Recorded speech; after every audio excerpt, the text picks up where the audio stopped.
Hello, this is Christy O'Day, and I am here to talk about assessing global health priorities today. Um, first of all, just the objectives for this module are first that you'll be able to understand and define some key health indicators like maternal mortality, infant mortality, neonatal mortality, child mortality, and you'll be able to define what a Daly is. Next, we'd like you to be able to evaluate health priorities for a particular country. Next, we'd like you to be able to analyze the data to understand what some of the current global epidemiologic trends are. And finally, you're going to get to play with the data from the Global Burden of Disease Studies on the IHME website to be able to really gather data about different health indicators, health conditions, risk factors, and regions and age groups. Okay, so let's talk a little bit about when we go to work in a new country or a new community, what is it that we need to know about the community before we go there?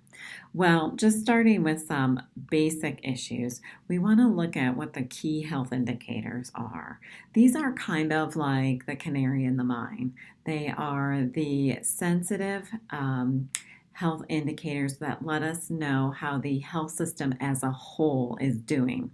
Now, I'm not going to go through the exact definition for each of these. I would like to make sure that you read that in your reading and make sure that you know what each of these health indicators means and how it's defined. So, when we're looking at a country, we want to know about infant mortality rate, maternal mortality rate, neonatal mortality rate, and finally, under 5 child mortality rate. So make sure you go through your reading and know how to do those.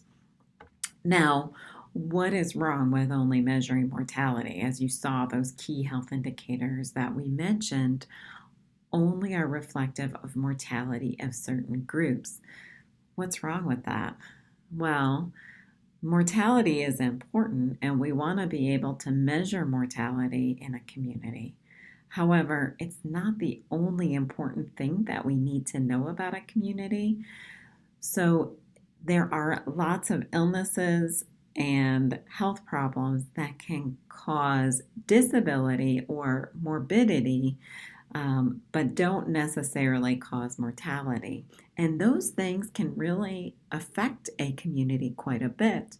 So, for instance, things like mental health issues such as depression or schizophrenia or bipolar disorder, those things rarely cause mortality, certainly can cause mortality, but the majority of their health effects are really related to morbidity and disability and the ability of the patient to function and lead an everyday normal life.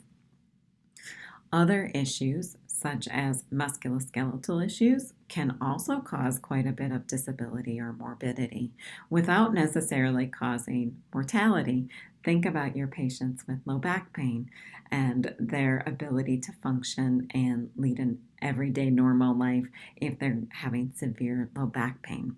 So that certainly doesn't usually cause death, but definitely can affect morbidity. In addition, things like eye problems as well as other sensory issues such as deafness or hearing impairment, those things can also really affect a patient's quality of life and therefore isn't going to necessarily cause death, but definitely can affect morbidity and disability. So we want to make sure that when we're looking at the health of a community, that we look at not only what causes mortality, but what also causes disability and morbidity. Um, so back in the 1990s, a new type of study was developed, and that is called the Global Burden of Disease Studies. The first one came out in the late 90s and looked at the year of 1990, and since then we've had a number of studies that have come out, the most recent being in 2015, or looking at the year 2015. These studies are really comprehensive looks at what the causes of death and disability are by region, by country, and by continent. So it looks at about 300 different causes of death and disability. It looks at many different risk factors across many different countries. In order to look at both morbidity and mortality, a new type of epidemiologic statistic was developed, and that is called the Daly. One Daly is equal to 1 year of healthy life lost. And a Daly is what we would describe as a health gap measure.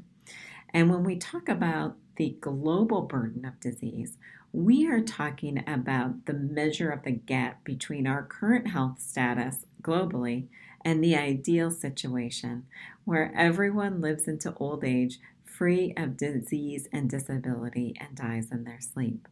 That is kind of what we're talking about when we talk about the global burden of disease. So the Daly is a time-based measure that combines years of life lost due to premature mortality with the years of life lost due to disability. And that is how we come up with the Daly. So let's look at some data that comes out of the Global Burden of Disease studies way back in 2004. So on the left, we have the top 10 causes of mortality in 2004, the top 10 reasons why across the world people died. We can see that on the top here are common problems of elderly folks, in particular ischemic heart disease, heart attacks, and cerebrovascular disease like stroke. On the right, we can look at the top 10 causes of burden of disease. So again, this includes not only issues that cause mortality, but also issues that cause morbidity.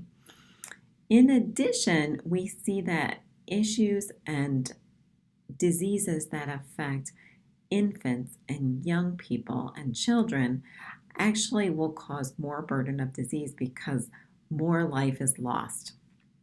So on the right, we see that things that affect young people are much more common, things like lower respiratory infections. So pneumonia is a major cause of death in children under 1 year of age. In addition, prematurity, low birth weight, birth asphyxia, birth trauma, neonatal infections, all these are things that affect infants and affect infant mortality and therefore have a bigger effect on the burden of disease.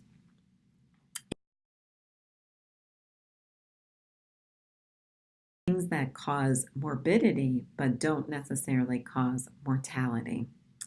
Finally, we also see that HIV is a little bit higher on the list of causes of burden of disease, again, because it causes problems for young adults and therefore is affecting many years of life lost. So I'd like to share with you a little bit about some trends that we see from the Global Burden of Disease studies that came out looking at the year 2015. So first of all, it's really remarkable that life expectancy has increased by 10 years in just the last 35 years. So we as a global population are getting older, and that means that the health issues that are affecting us are different. So we see that when we look at burden of disease, we're seeing a transition of issues that affect children to issues that affect young and older adults. So things like depression, HIV,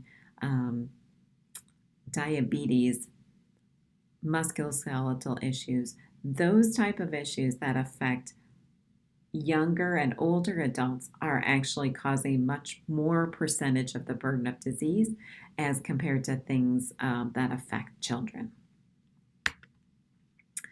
Next, we see that there's a shift in the burden of disease types that are affecting people from group 1 conditions to a majority of group 2 conditions.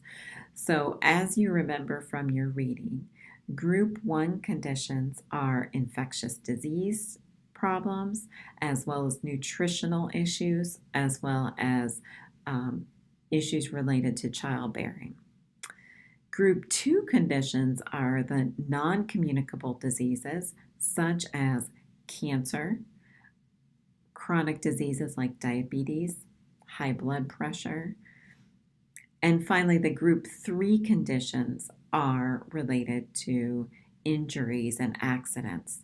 So what we see as our population is getting older, that we're seeing less burden of disease related to nutritional and infectious disease issues and more related to those non-communicable diseases like heart disease, cancer, diabetes. In addition, as our population ages, we see that the global burden of disease is made up much more of morbidity than mortality. So you probably see this on your own in your own practice, that as patients are living longer, they are dealing with more chronic medical problems. They deal more with issues related to failing eyesight and hearing, musculoskeletal issues, as well as chronic disease states like diabetes and hypertension. So these are the things that we're seeing that are influencing our global burden of disease more than just mortality now. Finally, we see that in certain countries, political instability has affected health in an incredible amount. So in countries like with political instability, like Syria, Afghanistan, Iraq, unfortunately we see that the life expectancy is dropping. And so political instability affects health in a huge way, and we can't ignore that either. So finally, now that you've gotten a little bit of an overview of the terminology and trends related to global burden of disease, I'd like you to spend a little bit of time exploring the IHME website, which includes great data visualizations regarding the global burden of disease studies. And I hope that you will be able to use that website to learn more about what the health environment is like in Guatemala. So your next step is to explore that website and complete the quiz on this topic. Thanks. Good luck.